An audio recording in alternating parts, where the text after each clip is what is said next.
Обект номер 37 от 100-те национални туристически обекта.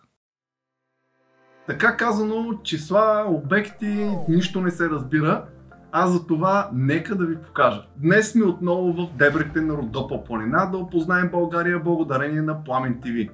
А пък аз съм Пламен. След като посетих днешния обект, разбрах защо талибаните се крият по пещерите.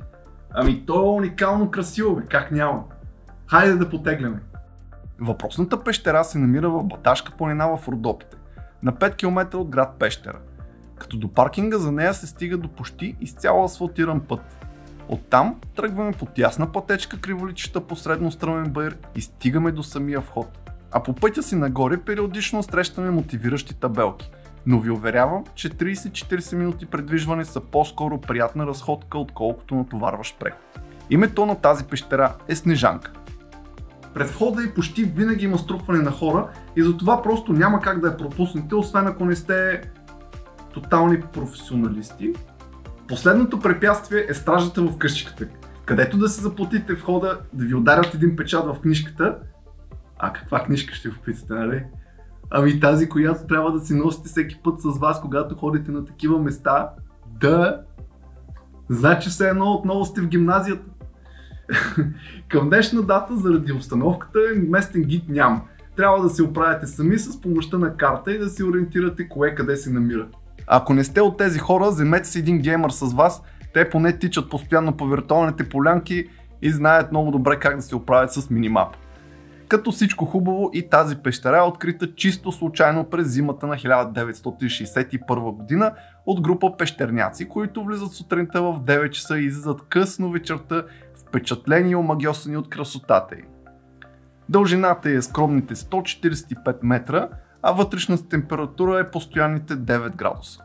В пещерата виждаме изобилие на сталакмити, сталактити, сталактони, драпери и синтрови езерца.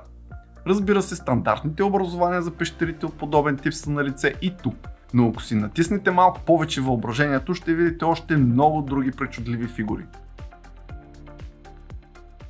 Като стана въпрос за натискане, натиснете го то с палец на видеото. Готово ли? Хайде да продължим с няколкото интересни факта, които съм подготвил за пещерата. Най-големият сталактит е дълъг 1,27 см, а красивите зали носят имената залата на Виметата, голямата зала, музикалната зала. Те са свързани с срутището, над което минава и моста. Във вълшебната зала, покрита с нежно-бял кристален синтър, природата е създала причудлива фигурка, оприличавана на приказната героиня. Името на пещерата, противно на очакванията, идва именно от снежно-белия синтър. В средата на пещерата има кръгли огнища, до които са намерени предмети от ранно желязната епоха и кости на животни. Разбира се, няма как да не са замесени и траките, които са я ползвали като убежище от врагове. И тази, както много други пещери, е дом на няколко защитени прилипни колонии, които от ноември до март месец хибернират там. Отворена е за посещение целогодишно, като лятното работно време е от 9 до 17:15, без почивен ден, а зимата от 10 до 16 часа. След като обиколите пещерата, може да се върнете обратно в центъра на град Пещера, където да посетите и ретро музея.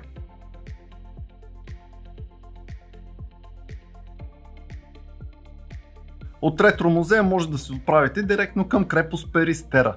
За нея сме снимали видео и ще може да го видите на края на това. Това беше за днешния епизод на Опознай България.